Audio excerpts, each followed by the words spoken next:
messieurs, bonjour à tous et soyez la bienvenue dans cette émission Génération de laine. Le plaisir, il est le mien. Vous avez remarqué que le dimanche dernier, nous étions absents. J'étais absente. Oui, bien sûr, le corps a ses caprices. Hein, et j'ai dû assumer tristement loin de vous, mes fidèles téléspectateurs, toutes mes excuses. Mais me voici de retour dans une émission qui s'annonce très chaude.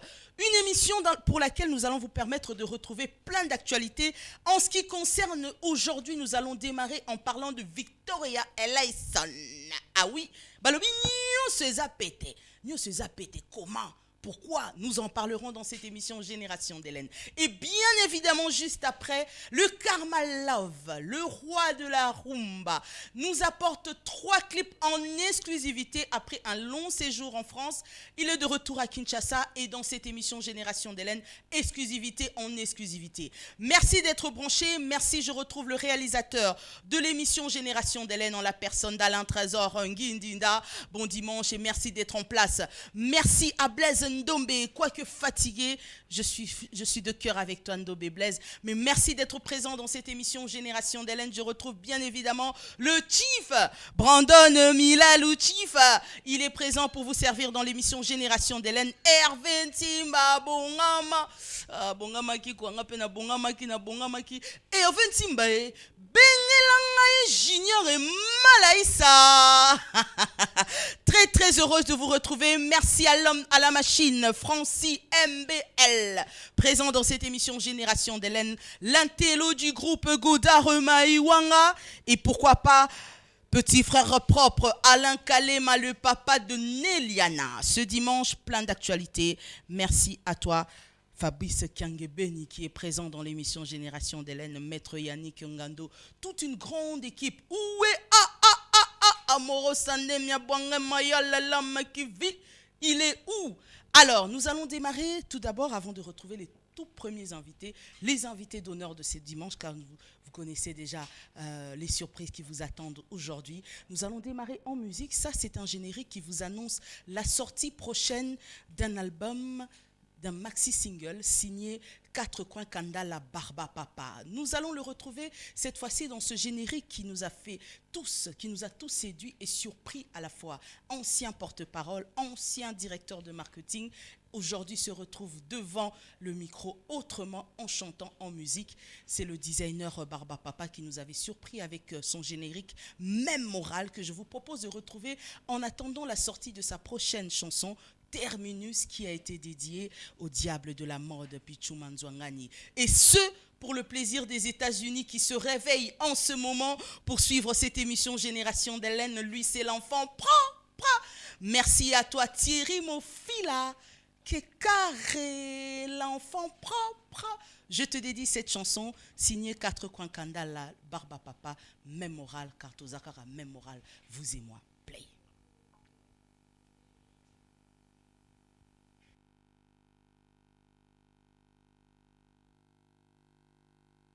Sacrifie-toi pour la famille et petit nanga Gorgine Likofi. Bunda. Ah bon? Papa. Mandi maki bango banani héritier watana bela pulga. Moto na tebe. Ah bon? Les designers. Chimène Dior et Junior Kabananga Okosha. Gelo Madera, Yannick Le Meyer, Bon Matiko Yambala, Tango Kiriko Fongola Kimai, Yellow, Boba Mai, Nalingala Babengindine, Alemayo, Obalingina Boakandino, Nabuakana Boko Pete, Chokorondo a créé un dédié. David Pires, Yamangele, Julie Mikel, Matador, El Madine Mercato,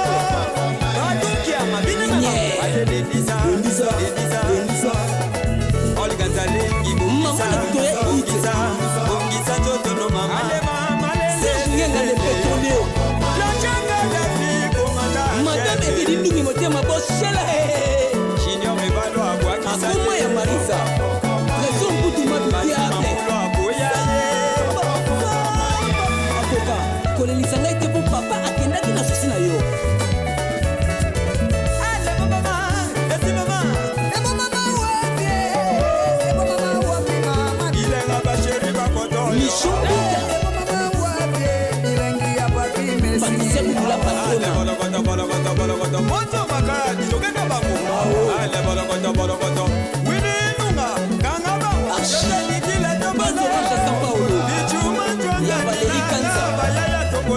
Président Kodilo Kombo Kilo et Bella Fofon Tangu États-Unis Sama Yada Solana Zulu Kabuku Union Européenne Gelo Liebo merci pour la tempo Dieu merci Mokani ya Marlène Tessa Matumo na Zola Roux Barnabé Kabou ya cosmétique Awande Bisika to Fande Di Malo yo suku pete yo de Mokili Ekote ayo Trésor Chalini Trésor Kassa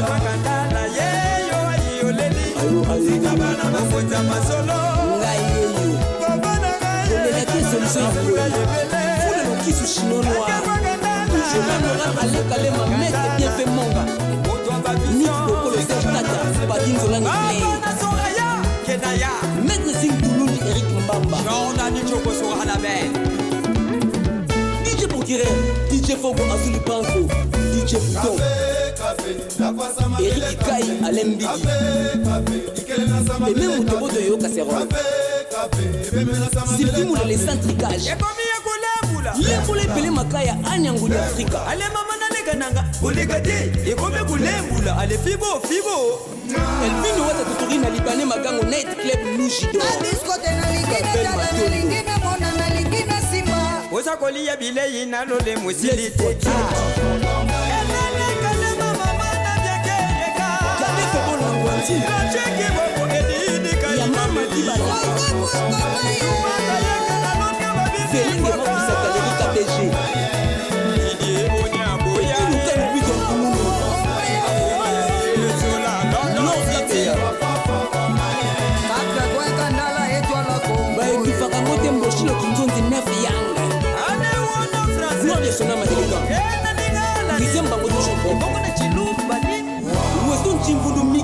et Mendinga Laurent Sebana Christian Bola Kapé Manesi Mbulu Yenge Sola Dona Monica Coca-Cola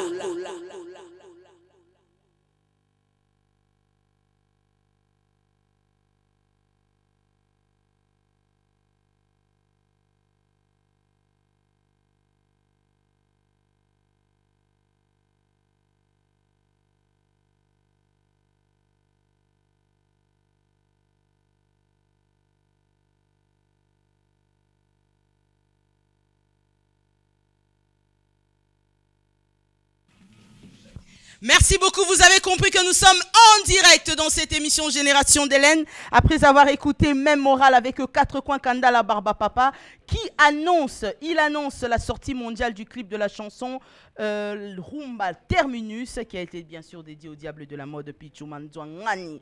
L'album Conception 4K compte déjà 4 titres déjà finis, les travaux en studio se poursuivent et la sortie du disque est prévue pour le juillet 2018, sauf imprévu.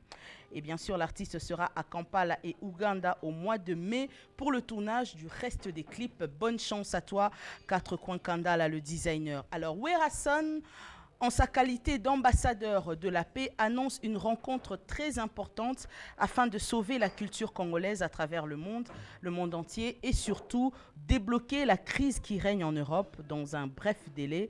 L'artiste effectuera des actions d'ensemble, bien sûr, avec d'autres leaders d'opinion. Nous y serons pour vous dire un petit peu exactement comment tout cela va donc se passer. Ça sera avec un grand plaisir que nous y serons. Félix Oazekwa poursuit les travaux en studio sur son album Bozama B. Et oui, l'artiste souhaite joyeuses fêtes de Pâques à toutes les personnes qui le soutiennent. Ainsi que moi d'ailleurs, je souhaite une bonne fête de Pâques à tous les téléspectateurs de cette émission Génération d'Hélène, en commençant par l'Angola et l'Afrique tout entière. Et bien sûr, je vais aussi à l'étranger, en Europe, en Asie, tous les 4 continents qui suivent cette émission Génération d'Hélène et ceux qui fêtent la Pâques, bien sûr. Bonne fête de Pâques à tous. Même mon pote Bercy à la Take Bango, il fête la fête de Pâques. Alors, voici donc le groupe Victoria et Layson. Mais j'aimerais qu'on les découvre d'abord en musique. En musique pour signaler leur présence parce qu'ils sont là, présents pour vous. Cette chanson, c'est pour toi, Papi! Merci! Motalegate, papi, merci, motomoro bien. avec Ali Boumouye, le boss. Yoka Victoria et Lesson. Balobi, Nyoso Pete. Trop comprendre Tina Nyoso Pete pour na bango. Musique, c'est parti.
Applaudissez, ils sont là, n'est-ce pas?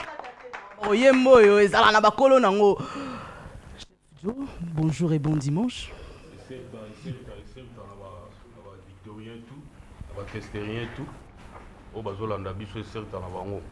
Chef Mamalé.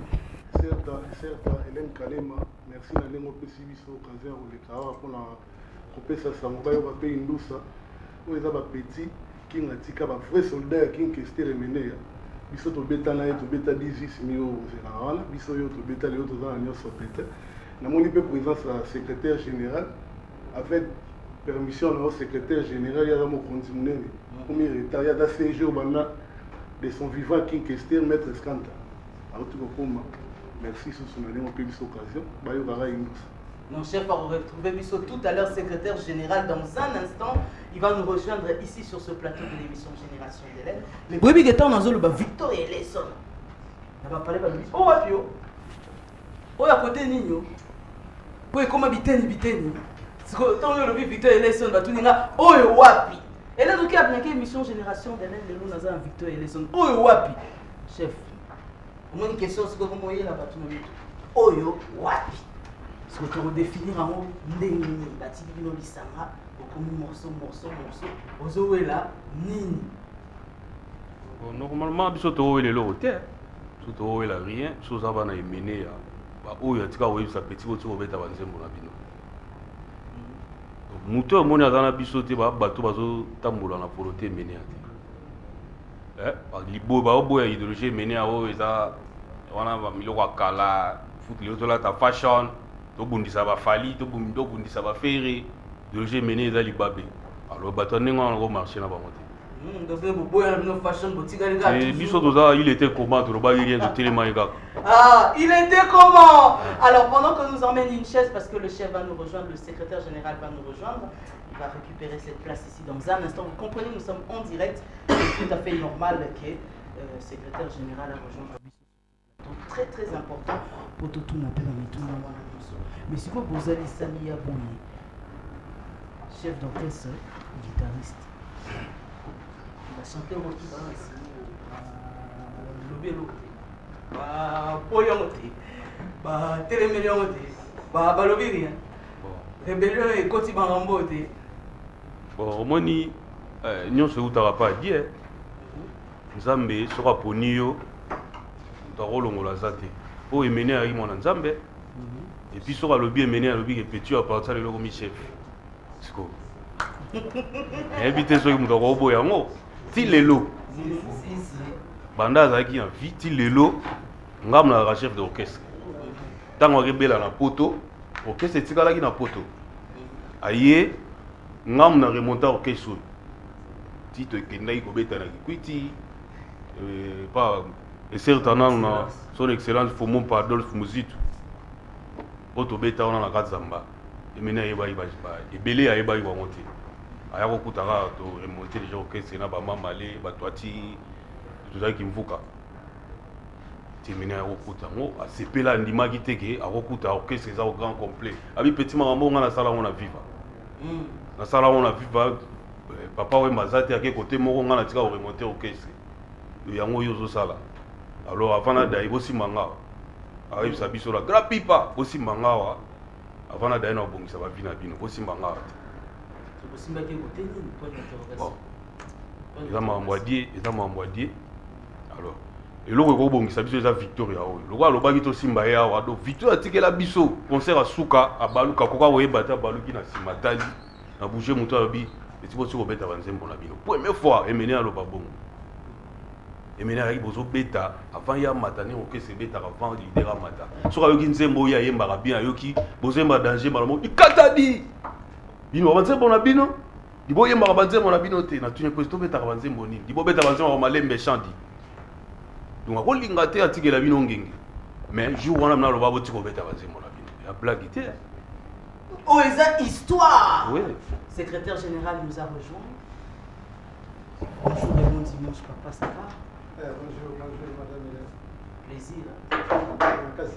Il y a beaucoup de choses. Tout à l'heure, on a trouvé une question. On a vu que Kotaku, dans le lobby, va tourner dans Victoria. Oh, ouais. On a dit, et tout chaque on a vu, il faut la zone et la molle sous. Oh, ouais, question, on a dit, oh, ouais, Victoria, oh, ouais, oh, vous lobby. Merci par respect. Nengi na zo répondre parce que normalement na ngai ko le kabu tout na télévision parce que ils ont sous nini c'est comme incompatible pour la mais par respect na yo quand ba bisinga to le ke pas na yo parce que c'est une grande chaîne et puis sur la dernière photo ça qui awa on te présenter ka yo l'enfant propre quand on dira là ils allaient côté kuna oui donc là il m'a l'idée alors ce que mon inga na zali awa et na pesi samba yombote pendant mon na kata sala donc Simon Limon donc il y a une histoire de madame Zali. Alors l'orchestre Victoria et là ils sont très timba yango. Donc rien à dire yango. Pas deux, pas trois, un seul Victoria. Quand moni ba chef, moni ba ngo donc c'est yango. Donc les abango. Chef, maman, les présentations de ton orchestre, étant chef de répétition, il aurait une présence à Liboso pour dans quelques instants, vous voyez qui va annoncer que Anthony Sampaio est présent dans ce pays-là pour rappeler quand même l'histoire étant ancien de Victoria, pour parler de la vie, au moins est là comme moi, mais avant ça, étant chef de répétition, micro est en haut, Stantine aussi en haut, bien, ça va la mais s'il vous plaît, en fait, la musique est tambourara. Kabalenda Kosimo Kimbangu vient dans Sampao Yazolanda. Nous avons présenté le ministère de la chef d'orchestre. Moi là pour la programme où Italie va répétition, voilà on est vraiment faut que ça me chef d'orchestre Yoki. Babi on faut présenter biso. Ko banana tantino po yende. On dit moi face à moi on va lelo kaka. Effectivement là lelo té tout ça déjà 2 mois.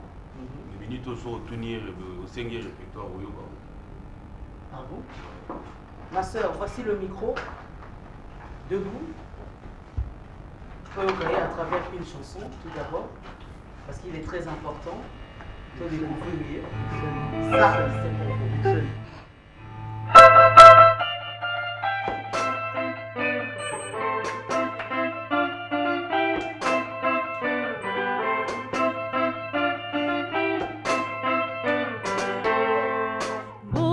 Bolingo yotikela kinga esalinga pasi na motema mama ebongaki opesanga ta liberté na libala soki mpe ya monde to divorce nayebi te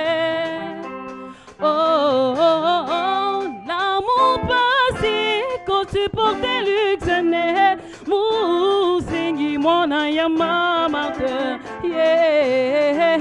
bolingo zoba koboya mpe kotika moto na mposa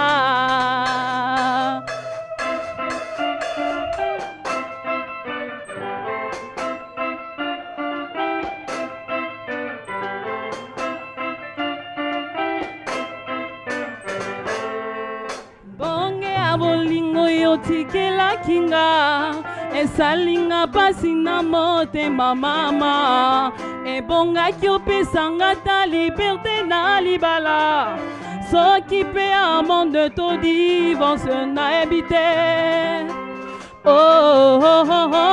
l'amour pasi kosupporte luxe ne musingi mwana ya mamarte bolingo zoba koboya mpe kotika moto na mposa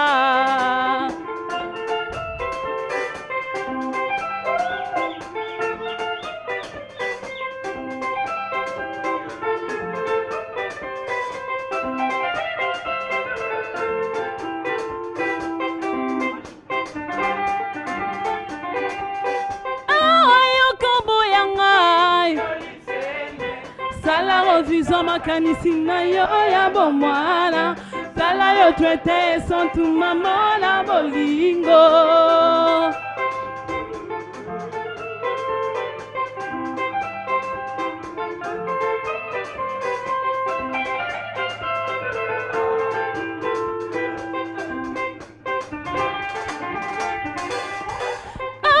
yo koboyanga yo luxene sala revision makanisi na yo ya bomwana sala yo twete santuma mona bolingo. Merci beaucoup. Et rappelez biso que ba faire moi bandara ne ba koto yo et rappelez biso Thierry mon fils là qui carre l'enfant propre est-ce que yoki chef toujours continuer la présentation et c'est une présentation pour mutu tozo yo kaipé. Béatrice. Ah bon?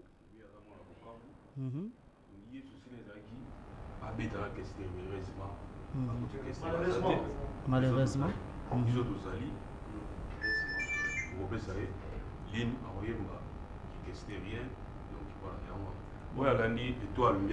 Mbiaka étoile.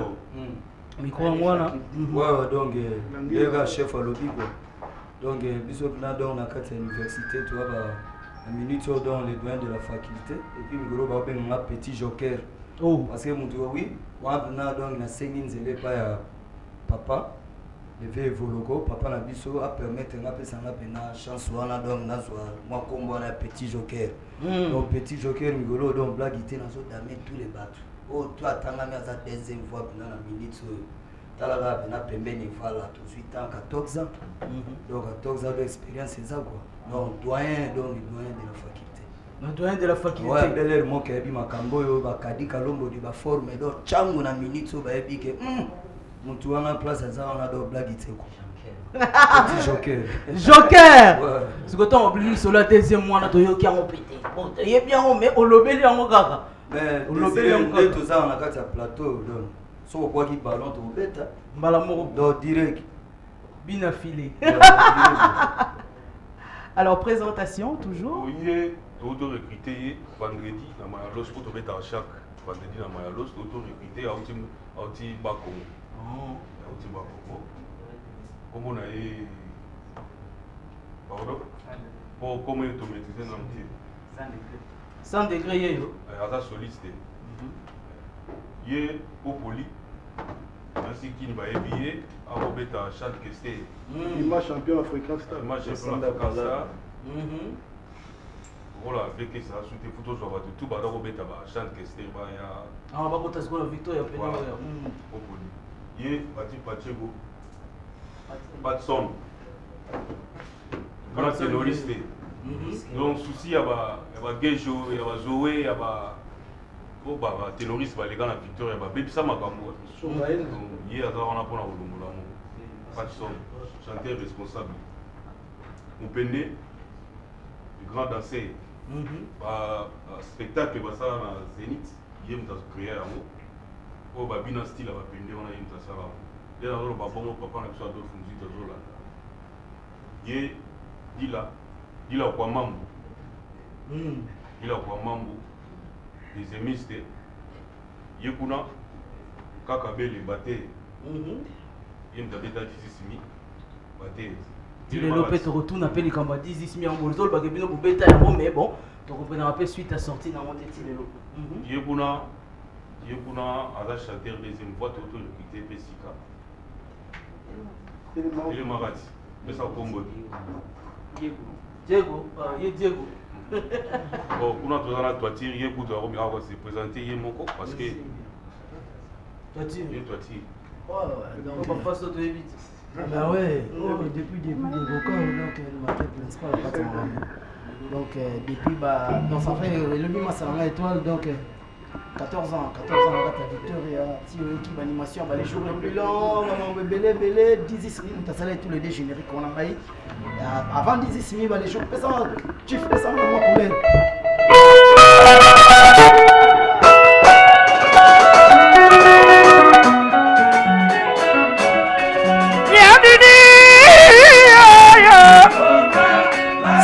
Wangabonga tatsubunga be Aya kinge abalumuka Ye bana bakubalumuka Balumuka Nanya tinaki iba makia soso Eshuwe Nanya tinaki iba makia soso yankawa Sasa kangwe kudile Ankongwe kudile Oyaki Konga balumuka Konga balumuka Ale jambola Matisa Konga Jamambia Mabakalikalo Mabakalikalo Jambola Saka Simba Nga zobangako Sami Nazika, Château Rouge et Belle, Citadella et Ziki, Kutukutuku. Elana Kalama, Zenith Naleka, Olekate, Mamale, Donchare, Adendaka. Est-ce que au monde biloko wana, full investimento, Seba Maimona, le prinsario. Nikunia kidi magwenda ugenda uke Oya lelo Belere moke Oya lelo Oya lelo. Merci beaucoup les doyens sont là. On va retrouver les chanteurs Baroyem Belabiso pour te retrouver Moro à quoi intervenir ça là toujours bien. Mais si quoi chef question Batuazo Mitu Nambala. Oui. Ah oui, c'est vrai. Chanter, le même voix, il n'y a pas un bâtisse ici. Nous avons un son. depuis longue histoire. Mm. Ouais, Yoana, animateur, Wondason. Bamusu bakomi na muté. Vraiment yango. Tout ya yango yo. Soko za na posa ya koyoka, banzembo ya pester banda musique. Koyoka nga. On peut te redécouvrir tout à l'heure parce que tu résonnes avec une chanson, mais nous tout na oyo. Tozolo de la 16 000. Bino bakambi ta 16 000. Histoire à 16 000 ezalaka nini? Po toyokaka makambo ebele, période moko ezobima lobi awa, ezobima kala te, ebimi ezalaka nini juste? On y 16 000 makambo nango nalingaka koloba mingi te po epesaka méchant, epesaka nganzi, epesaka kosa opere. Parce que tosala 5 ans topréparaka 16 000. Et s'il fallait bima, mais comment on va procès à l'obiso, toyebi ka lindanda, on va procès eza ya biso te. On a osepela maître Skanta loba mambo ya 16 000. Maître Skanta, qu'est-ce qui se passe? Bon, je m'excuse parce que Farina Bandani, on a mis la bandage qu'on a fait. Donc, nous avons souhaité vraiment la joyeuse fête de Pâques à tous les pasteurs, à la salle de sortir ensemble. Et dans la mise en victoire, en tout cas, joyeuse fête de Pâques à mon pasteur Espérance Mbakadi, à Mangengo, à mon ami Chamou Kanya, au Canada, et puis Richard Ekambo, Guy Kivoula. Alors, par rapport à la question posée, This Is Me, c'est vraiment l'œuvre de King Kester Lumière. Mais malheureusement, et contre toute attente, le King est parti, sans qu'il y ait This Is Me vivant. Bon, autant que comme problème, comment il y a le bac qui a un patrimoine national. Maintenant, la famille va lever un patrimoine familial. Il y a maintenant une guerre entre la famille et le staff de King Kester Lumière. Alors, à l'instant même que Tozoloba a fait René Zalara à tribunal. Tozoloba décision à tribunal. Jusque-là, This Is Me, le disque Ezali. Ezali, si là déjà, ça va faire prêt. Ceux qui ont le logo au tribunal va décanter la situation. Alors, This Is Me est revenu. Donc, déjà, parce que pour ça, va voir, va bêter ma camouflage, c'est le cas, c'est si là. Donc, Tozoloba, c'est la décision du tribunal. Oh, Bisso, Tozoloba, Rabatupam. Ceux qui tribunal ont le vélo, tout le monde va s'en droite. Alors, comme le tribunal non s'est prononcé, on attend jusque-là la décision du tribunal. Dès lors que le tribunal doit se prononcer quand on sait, alors les disques sont maintenant. Donc, il va toujours les mal amenés en français, il va toujours les mal amenés en passant. Donc, il n'y a pas de problème. On prend notre mal en patience pour continuer. Mais Bino Bolobi Lizouzou, Nyoso Pété, tout est disponible, chef d'orchestre. Nengato Beta Histoire Nango, avant bien sûr de retrouver Anthony Sampaio qui va nous rejoindre tout à l'heure. Nyoso Pété. Nyonso pété, tozwi temps banda emene atika biso tosali 3 ans tokokandaka bongo toza baartiste en attendant tozozela 16 000 tomonaki tosalama parti single bato badécouvrir biso tobetaki 3 titres na générique nyonso pété parce que banda king akufi akoki alobaki na biso petit nga so naza tu te makambo na nga bakomona baréaction nango après 3 ans donc dès les rato kokisi 3 ans nyonso ekoma pété nyonso ma ekoma pété tofosaka su te tokomaka esalemi nyonso pété eza deja na baplateforme nyonso donc awa na kini tozozela bacd na fin du mois oyo bacd fo ebima po bato bayoka biso kwa. Mais en attendant, vous pouvez retrouver, tout est disponible sur toutes les plateformes de téléchargement. Nous allons y revenir et surtout sur le concert de vendredi à Mayalo, Semonga Fula, mardi, jeudi, chez les amis à Bandal. Ça, c'est un petit peu le planning qu'on retrouve dans un instant. Il est avec nous, il fut ancien de Victoria Ellison. C'est bien sûr Anthony Sampaio qui va nous rejoindre dans un instant. Mais avant cela, on a à faire découvrir peut-être aux artistes qui sont ici de Victoria que Mes larmes était une chanson qui avait été dédiée au King Kester Emenia par Anthony Sampaio et on se retrouve tout de suite avec lui sur ce plateau. Écoutez, on se retrouve tout de suite.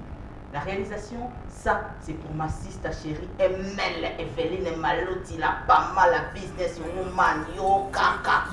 On l'équipe en la maman de Divine et Mathilde. Moninga, j'ai tout. Pas. Bonne fête de Pâques à toi. Regarde. King Sampaio, le descendant direct est valable. A luta continua e a vitória é certa. L'ingénieur Bruno Sona, beta que bota tudo lá papá. Sango sangue de música na boca França, oh Paris. nabenginga na drisha moto metre pesinga nsango nandimite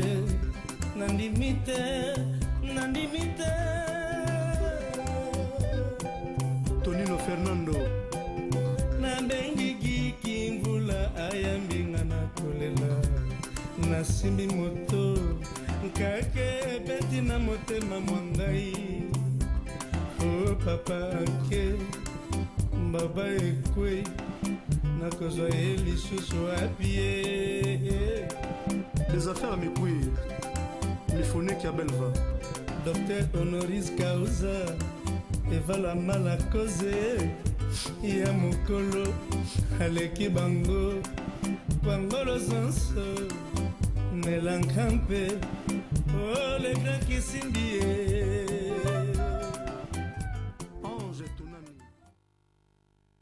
Anthony Sampaio dans Mes larmes, il est avec nous sur ce plateau. Au Kokamo, pour battre au Kokamo, mais il y a le Ngwa déjà, il y a Ndengenini. Dans le plateau, tous en a bas, Victor et Lesson. Anthony Sampaio, bon dimanche, bonne fête de Pâques. Merci. Merci. Ouais, Mes larmes, les chansons, ça va pour la Bernamaï. Parce que c'est déjà bon, les gens pour la donc, nous, le big, Sampaio, quand on va faire un les orchestres na biso eza patrimoine national Victor eza batute Victor eza batute eza musique oyo bamba ozobeta bagitare yango nde Victor eza batute donc les gens s'en vont les institutions restent l'institution ezali musique wana kobeta oyo kesala tia biso nyonso oyo tozobeta banzeko wana biso tozala chanson wana parce que tosalaki yango donc nous oublions que nous question c'est un plaisir à trop. La question est Victor Wapi intéressant. Non Victor c'est là les Wapi. Victor les asima. Musique wana. Musique. Donc sur la musique c'est que ba guitare ba beta. On est Victor. Parce que ça va comprendre. So ba Victor est belé comment les lo Wapi Victor Wapi vrai. Où est le vrai où est le faux. Na pour la musique wana ba beta mo bien. Si on peut bien, bon, peu importe. Mais pour l'instant, donc Victor les a musique toujours bête absolument musique on est victorieux. Bon. Alors quel est le message d'Anthony Sampaio qui vous a osé la maman casse à niveau ya libanda? Ouais donc pour la bukasi ya mbole mbole passé semaine donc tout basali ba ancêtre ba contribuer à la Victor Lesson.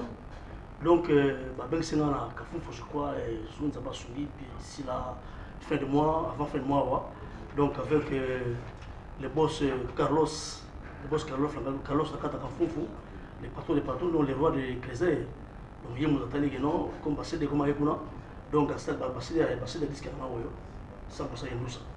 Comme c'est comme les gens à Kaf avec Mboulé passé semaine, et côté la carte à comptoir, il y a boss Carlos, donc nous tous on somba Diamanae, à juste le PCC de la Soko. Donc, je suis passé des nions sur la Saraki. Donc, merci Nambolé Mbolé, merci le patron des patrons, Boss Carlos, Naoyo Sali. Donc, MP, je crois, comment donc, à part voilà, donc, directeur Christian Nangue, tout va s'associer pour battre ça point dans Mamango, pour un groupe qui est dans la Kafou. Donc, patron Elkas et Pedro Bazak, bon, Bazana. Kafuba, Bazana Bakota, Banganga Moshiko Kuna, pour le comment donc Pedro Elkas, donc Elkas, dans Pedro Bazak, Bangoto Bazali Kuna, la Kafuba. Donc, puis Pedro dit là, il y a Jean, Kuna, Kafuba, Bamasta. Donc, si vous pouvez Bamasta, vous avez l'espoir, on va 2 personnes, 3, tout cas, on a 4 là, donc, ça va permettre, on va parler là. Là, ça va jouer, tout cas, de 50 ans, je vais dire, ok. Donc, Mboulé parce que le président Massamba, il y a une solution à Kin. Merci de soutenir le mouvement. Maître Miki Nalouana a fait propre. Jacques Bamo, le big manager, il y a eu un mouvement qui a passé au Montreau, misère misérable. Toujours Bon, des affaires, oui, grand frère propre. Maître Kazi, son éminence, M. Kozali, et certains mouvements, Maître Kibalem, en tout cas, Motomalam, il y a eu un mouvement, le docteur, professeur, Baët Lukwebo. La taille économique comme moi. Donc on a besoin de cette taille. Papa n'a pas eu moi. Alors comment on a eu la victoire tournée quand même pour rappeler que ce mois souvenir invité chef. C'est beaucoup. Tout va bien là. Tout va bien là. Comme la riz, tu vois comme la riz.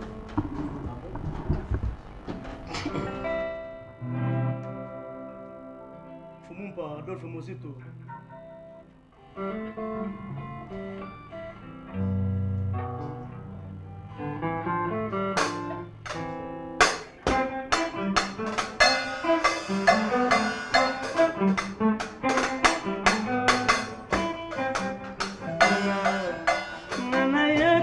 mingi bazali kokebisanga soki okoma eza na kati ya motema na yo eyebi kaka yo yebisa lari okomisinga lokola zoba libala ezali lokoliseki te soki ozwi engagement mosusu nga natika na nga mpo bomoi bwa moto masombaka te naya kotika mokili se boye mpe likame kouta yebana te nayembeli yo nzembo oyo lari ezali beli te mpo na yo lakisa ezalela mwasi ya libala je pense epusani nayembeli yo nzembo oyo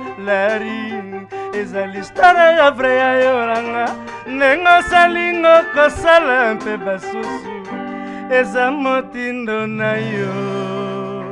Merci beaucoup Anthony Sampaio et bon voyage. Merci d'être passé dans cette émission. Bon voyage dans l'hôtel, c'est bientôt là, d'ici là. Donc, avant de partir en Mikeleng. On peut ça Venezuela, comme ça, tout paramentaire. Ouais. Donc, pas la Kosuki Samboulé, parce que c'est bien, merci beaucoup. Merci beaucoup Anthony Sampaio qu'on raccompagne directement dans cette émission Génération d'Hélène. Merci à lui d'être passé. Alors, chef. Naïbi que tu reçois qui s'en a là, chaque artiste, pour nous dire, chaque musicien, il y a quand même tout savourer. Mais actuellement, tu as aussi passé l'anniversaire à King Kester. Et tu as dit comment on a parlé Victoria Oyo, vous allez chef d'amour. En tout cas, il a dit très bien. Il a dit très bien. Tu bêta qui na place tu répétera le 17. Tu bêta qui wana. Tu continues à y nango. Tu as aussi ça on a Mayalos. Donc Maramtou il est bien. C'est ancien PAE, l'un des animateurs les plus anciens. La moni secrétaire général à lui Kamoro très important. Alors s'il vous plaît. Donc on a complété chef parce que comme d'habitude na tongo il y a les 13 on était au cimetière tous. Tu connais qu'on s'est tenu devant la tombe de King Kester Menea. Donc l'ensemble de donc nous et la famille Batunion surtout. Après, dans les après-midi, on était à la messe à Saint-Michel. Donc tout ça s'est bien passé. Et puis le soir, Tozalaki chez les amis à Bandal. C'était vraiment un programme costaud parce que tu continues na force à Docteur Hiller, Tozalaki na stade municipal à Massina. On a continué toujours. Et puis le reste, Tozalaki na Mayalos. Donc c'était vraiment un programme très complet. Mais ça, c'était que le 4e anniversaire. Le 5e anniversaire, en tout cas, on se prépare avec les autres amis au Bazan Poto, notamment Guy Kimvula, Né Bazaliona. Donc, c'est-à-dire avec les amis à Poto, donc Victoria Poto, Bagoya, ensemble, pour ça, une grande organisation pour commémorer les sous-souvenir King Kester Menea. Alors là, ça sera avec un grand plaisir. 5 ans doit se fêter. Nous avons commencé, mais sans avoir pensé à la prière, les journées de Pâques, la prière de Victoria Lesson. Alors, levez-vous s'il vous plaît pour la prière. Ouais, certes, on a Victoria, Toulouse, et voilà, ça, la ngando qui t'a dans blague, la minute surtout quand on a mis sous prière. Ouais, Diego Kao perpète na bisobe. Tu as la journée, aller l'ombele na mabokotombe na yolo. Tu la sous Vietnam na biso à terre, mais les grands fumons pas Kilimanjaro, autrement dit Kabadian Seke. Na mabokotombe na yolo Hélène Kalema Merkina Biancos na mabokotombe na yolo Vietnam na ngano mukolo Alpha Moya na tikisela elemi na mabokotombe na yolo Didi Kinwani perpète nangando mkolo honorable son excellence papa Mozito mwana ntemi na yolo mupende et certes natikisela yolo pena mabokotombe donc batoliongo Toulouse bosaki talatala vikitolo nde yangolo po awayi eza grand compagnie dans grand mouvement dans makambango et banda depuis Tanganyika tisika tenda tozolenda na indusa na idéologie merkina biankosi yo oyebi indusa na idéologie. Merci beaucoup. Alors chef, chaque artiste à travers Nzembo, chaque chanteur a s'exprimer Yemoko. Après tout on a bien sûr pour lancer sa programme à Soka. Bon, et là on monte au robot salaté, surtout ça. Il y a un bocassi, il y a un Benjamin qui a fouca, Ras Zombo, et c'est un place dans l'île. Docteur Hilaire Mboli, Jean de Père Badia Tali Noble, bienvenue bientôt Mamasouba Lyon, et c'est un abino dans la Kassavou, dans la limité. Docteur Tossi, Toumine, Christian et Fomi, Violanga qui vous là, Lolo Moutima, Richard et Kambo, Chadi Lamoukana, et c'est un abino, merci Mingi Pena, Maman la Bianca, équipe technique Mobimba, et c'est un abino, merci Mingi. Merci beaucoup, c'est vrai. Topesi Mbote Mingi, Benjamin Kiafouka. À travers cette chanson, Zembo nous permet à chaque chanteur à s'exprimer. Oui. Bien sûr. Après Roson va prendre le dernier mot de cette première partie. La réalisation me fait signe de tenir tous directement. Dernier message, bien sûr, la chef. Comme ça, on va se séparer en musique, bien évidemment. Bana Congo, bana monde entier, batali biso. Nebi ki ba yoki pe ba bazan esemo bazali. Souhait na bino to souci na bino demande na bino pour la population, pour la bino Victoria Izani chef. Nebi ki que c'était remené à azaki na bandimi. Azaki na ba fanatique tête mais bandimi. Baza tellement ébélé. Bana Angola bazotala biso surtout bana ki kwiti boge bege mingi na Angola. Bege wana funa ko wa musique ya Kester. Et toi, ensemble. On a aussi là, vous bien ça peut côté wana. Tu as eu que Sabino tout le monde la bino va souci bozala wanango. Bana poto bazota la biso, vraiment orchestre yango. Leader azati to tika la biso moko et belé, ba leader ba kufa orchestre pe kufa. Et biso tozo bunda kaka tozala. Alors botika biso té, bozana biso ensemble, moi ba conseil, moi de la part moi MP pour toi avancer bani. Voilà, message là, surtout papa Adolphe Muzitu. Ndingo banda ko soutenir King Kester Remene, biso bana to tikala to zali. Tala biso penan. Moi tour et ça la bien. Mbote na ba Victorien tout, Yosil Manunga za nda kwa zolanda ngai. Venanga na changu JC Ngonzo, Jean de Pierre Badia ta noble. Kiafouka Benjamin, Alexis Yamamoto, baza tellement ébélé sur l'ando tanga msou barozanga. Si Zasuka ma puissance amikili. Orchestre yango yo. Merci. C'est ça. Nous allons nous séparer en musique, en commençant bien sûr avec le doyen Étoile. Ça c'est pour vous, pour le plaisir de tous les téléspectateurs. Popo le Landou. Yoka Victor et Lesson, femme d'affaires.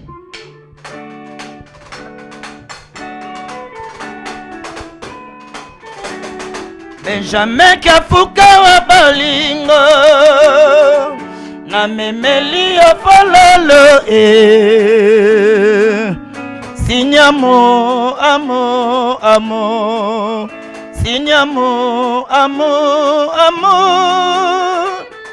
na lela yo ya tro Benjamin lokola nzinzi bazobenga na ye na table akotinga makaka lokola moto akontribuaki Rasmus Zombo onga pe nakotinga mayo soki motema ezalaka transparent melolingaki komona ndenge nalela yo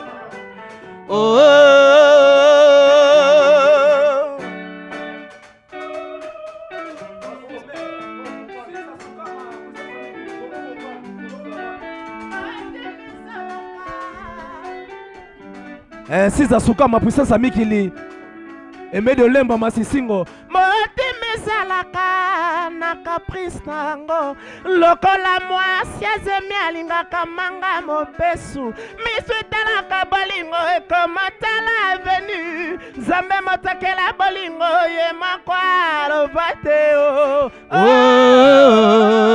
Ajouté Benjamin atiaki motema fudenga de arandanga mauvais service ajouté.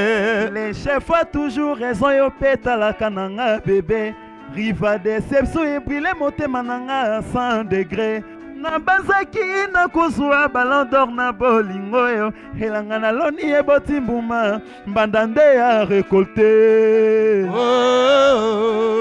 ajouté Benjamin atiaki motema fudenga de arandrang mauvais service libabe tokoloko sheri nini yango libabe tokoloko yemba emene yae mama lobaka nanga na bala na kumba ngambo sheri akatakata bolingwa de branchanga basantima abenganga vone sizo arimenza arandrang mauvais service medolembo amasisingo mama ajouté Benjamin atiaki motema fudenga de arandrang mauvais service ajouté Benjamin kiafuka lelo ekomi na sombelo lopango volonté za kasi kozanga kiafuka nga mobola richesse nanga promesse c'est la lobby chérie yaka lobby bébé après lobby chérie. Merci Kitaki awana seo aikukusa evatondisa mina mayeleo ya malamu mpe ya mabe nyonso epai na ye banda mokolo wana fidélité ekotaki Jacques Debinzaki mpweni Mireille Mpaka Caro Lider Edo Kaungwe